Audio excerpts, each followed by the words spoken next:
Assalamualaikum warahmatullahi wabarakatuh. Perkenalkan, kami dari kelompok 2.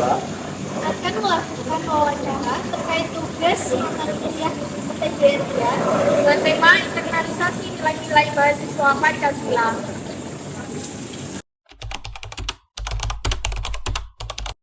Assalamualaikum warahmatullahi wabarakatuh. Perkenalkan, saya Syamsiam Riano. Di sini saya akan mewawancarai terkait dengan berita yang pernah terjadi di Malang, yaitu seorang gadis yang berusia 14 tahun pada saat itu telah melecehkan butir-butir pada Pancasila. Di sini saya akan mewawancarai Mas Yunus, yaitu apa tanggapan Mas Yunus tentang berita FAM seorang gadis yang melecehkan Pancasila dengan memelesetkan butir-butir Pancasila? Oke, baik. Terkait kasus beberapa tahun yang lalu itu, tanggapan saya adalah bahwa tentu pastinya kita melihat ke belakang FAM ini pasti dari latar belakang mungkin pendidikan orang tua yang kurang, kemudian FAM sendiri tidak terkontrol dari pergaulan-pergaulan yang ada, sehingga dia asal melakukan memosting atau bertindak di media sosial dengan sembarangan tanpa melihat etika-etika di media sosial. Maka tentu ini suatu hal yang memprihatinkan. Kenapa FAM kok bisa seperti ini? Ini tanggung jawab siapa? Apakah orang tua? Apakah seorang guru kalau dia sekolah? Apakah teman-temannya dan sebagainya? Maka ini tanggung jawab siapa? Maka FAM sendiri ini juga 14 tahun, masih di bawah umur, kemudian belum tahu mana yang ini yang melanggar, mana yang ini tidak baik, mana yang baik, mana yang buruk, dan mana yang pas, mana yang tidak pas, mana yang tepat, mana yang tidak tepat. Maka tentu intervensi, jangan langsung dijas bahwasannya ini langsung disalahkan. Itu. Lalu, mengapa Polres Malang memilih pendekatan pembinaan daripada pengenalan hukum dalam kasus ini?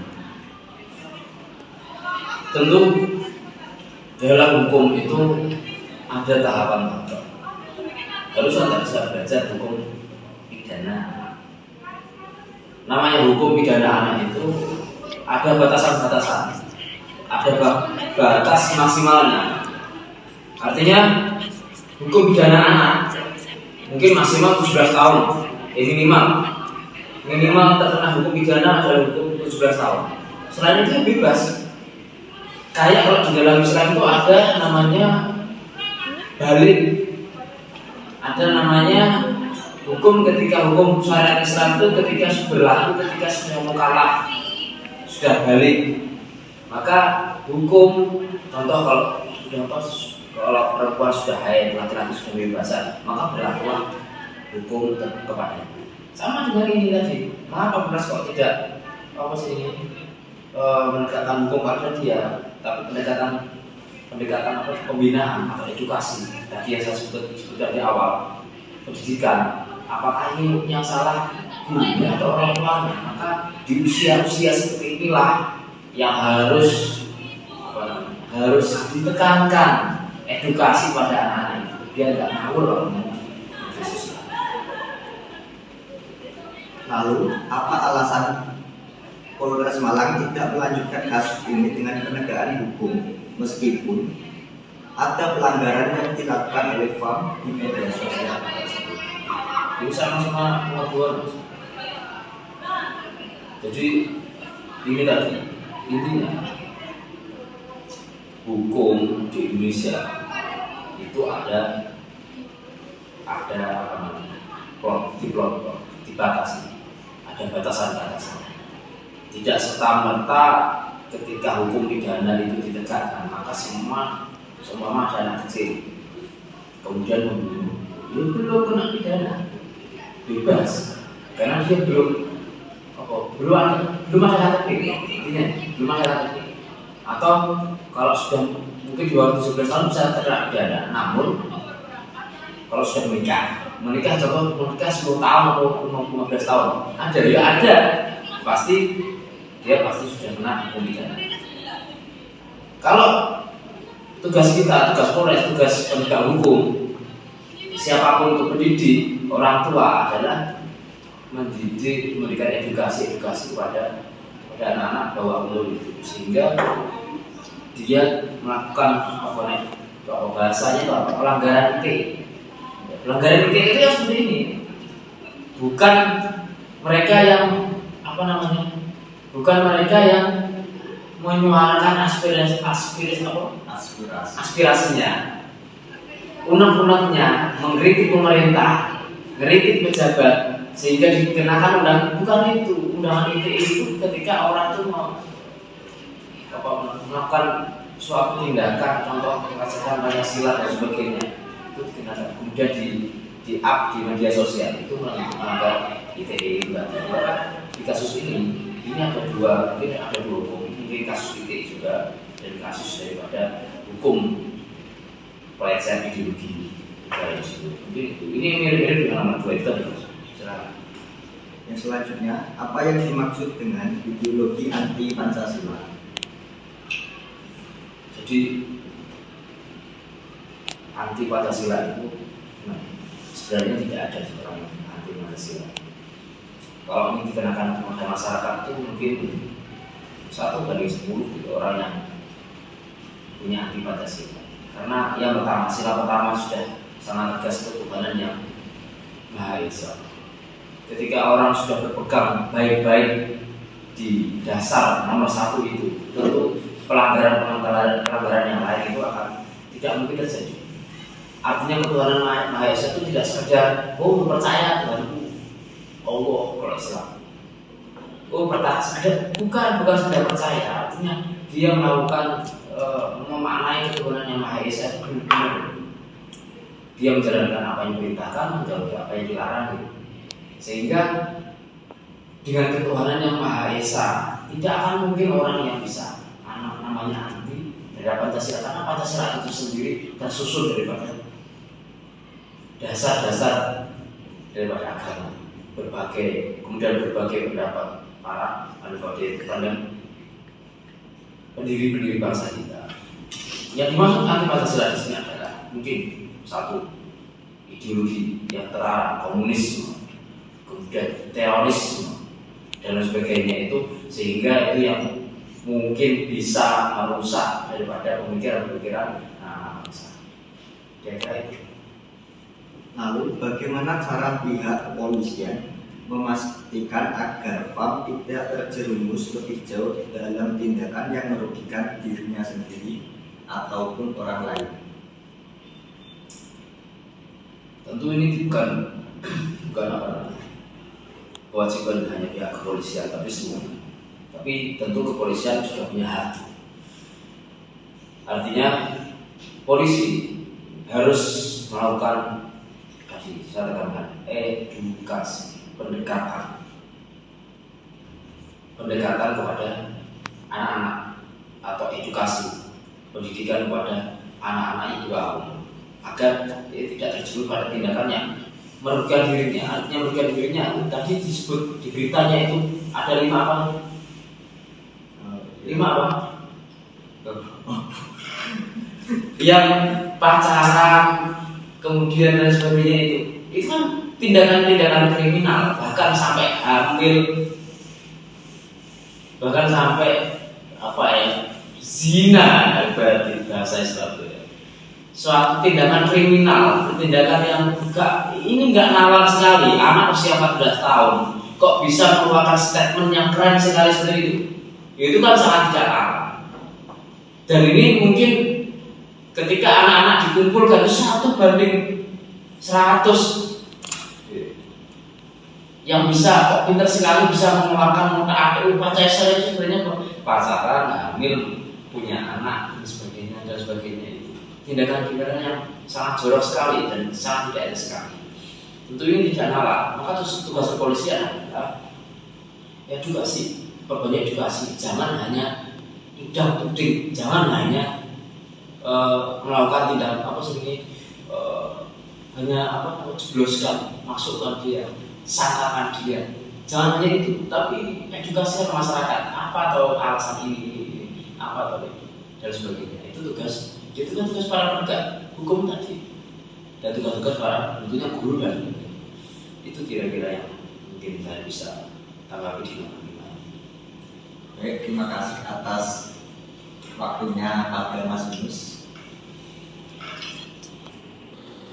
Jadi setelah mewawancarai, kami dapat menyimpulkan bahwa penting untuk semua pihak, khususnya orang tua, untuk mengawasi serta mengedukasi agar meningkatkan etika dan moral, agar generasi muda tidak terjerumus ke dalam perilaku yang merugikan diri sendiri atau orang lain. Nah, itu sangat penting. Mengapa? Jadi seiring dengan perkembangan zaman, otomatis anak tersebut dapat mengakses apapun yang ada dalam media sosial maupun sebagainya yang ada di internet.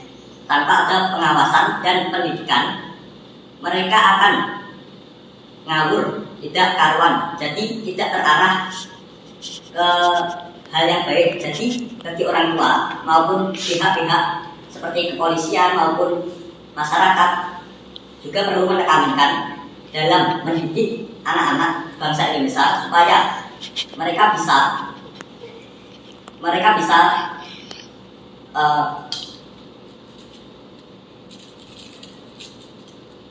berjalan ke jalan yang benar, tidak salah langkah, sehingga dapat menjadikan bangsa ini menjadi bangsa yang dikagumi oleh bangsa lain. Sekian dari saya. Wassalamualaikum warahmatullahi wabarakatuh. Assalamualaikum warahmatullahi wabarakatuh. Waalaikumsalam warahmatullahi wabarakatuh. Perkenalkan, nama saya Rinda Trikusuma dari Prodi Pendidikan Matematika.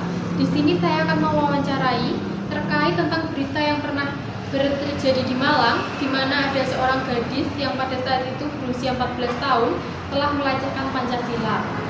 Di sini saya bersama dengan Perkenalkan, nama saya Adelia Agustin dari Prodi Pendidikan Ekonomi. Nah, saya akan memberikan beberapa pertanyaan untuk saudara Adel. Yang pertama adalah, apa tanggapan Anda tentang berita PAM, seorang gadis yang melecehkan butir Pancasila? Ya, menurut saya berita ini sudah viral sekali ya Mbak ya. Terus di sini itu sangat memperhatikan sekali karena remaja berusia 14 tahun sudah bisa melecehkan Pancasila. Terus di sini mungkin penyebabnya ada beberapa. Yang pertama itu kurangnya edukasi dari lembaga sosial dan juga perhatian dari orang tua sendiri. Atau bisa anak tersebut mengikuti pergaulan bebas. Nah, nantinya dia itu bisa melecehkan Pancasila itu dari ya ikut sana, ikut sini dan dari mana-mana. Baik, langsung pertanyaan kedua. Menurut Anda mengapa Polres Malang memilih pendekatan pembinaan daripada penegakan hukum dalam kasus ini? Nah, di sini mungkin Polres Malang memberi pembinaan itu dikarenakan anak sendiri masih berumur 14 tahun, karena itu masih bawah umur. Jadinya itu harusnya Polres Malang itu memberikan pembinaan yang khusus daripada sanksi dalam negara. Nah, karena anak di bawah umur itu belum tentu berpikir terlalu jauh tentang perilakunya sendiri. Baik, untuk pertanyaan ketiga, menurut Anda apa yang dimaksud dengan ideologi anti Pancasila? Nah, ideologi anti Pancasila sendiri yaitu ideologi yang merupakan penyimpangan terhadap ideologi Pancasila tadi. Misalnya tadi penyimpangan terhadap ideologi Pancasila. Terus di sini nantinya adanya ideologi anti Pancasila ini bisa memperpecah belah bangsa Indonesia ini. Jadinya sangat tidak diperkenankan itu. Lalu pertanyaan terakhir, pertanyaan keempat, bagaimana cara pihak kepolisian memastikan agar PAM tidak terjerumus lebih jauh dalam tindakan yang merugikan dirinya sendiri atau orang lain dengan terlibat? Oke, di sini yang pertama kemungkinan saran saya itu adanya pembinaan tentang nilai Pancasila yang dilakukan oleh Polres ataupun lembaga sosial. Terus yang kedua adanya dukungan dari keluarga dan juga masyarakat yang ada di sekitar masyarakat itu sendiri. Terus yang ketiga adanya pendidikan karakter yang harusnya itu diperluas jadi di sekolah. Terus yang terakhir itu adanya pembinaan melalui media sosial, karena media sosial di era kita ini itu sangat bervarian dan juga sangat meningkatkan kita itu buat jalan terus lah, karena itu media sosial itu sangat berharga. Baik, berarti untuk kesimpulannya, saudara mendukung agar gadis di usia 14 tahun ini tidak dihukum secara hukum yang berlaku di Indonesia, tapi dengan cara pembinaan, karena pelaku sendiri masih berada di usia di bawah umur. Baik, terima kasih atas waktunya saudara Adel. Saya akhiri wawancara hari ini. Wassalamualaikum warahmatullahi wabarakatuh.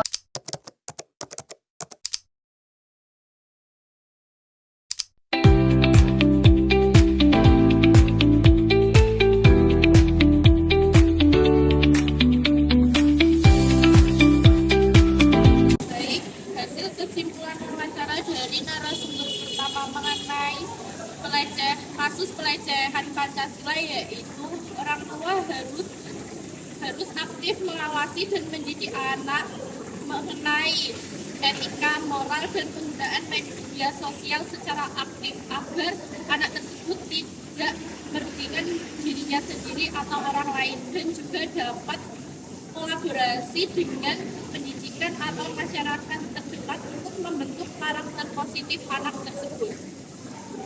Untuk kesimpulan yang kedua, dari hasil wawancara narasumber kedua, yaitu menegaskan bahwa pentingnya peran keluarga dan masyarakat agar anak tersebut dapat menyadari kesalahan yang telah dilakukannya. Lalu, pendidikan Pancasila sendiri sangat penting bagi anak usia dini agar membentuk generasi muda yang memiliki kesadaran akan nilai-nilai Pancasila. Sekian hasil wawancara dari kelompok kami. Terima kasih. Wassalamualaikum warahmatullahi wabarakatuh.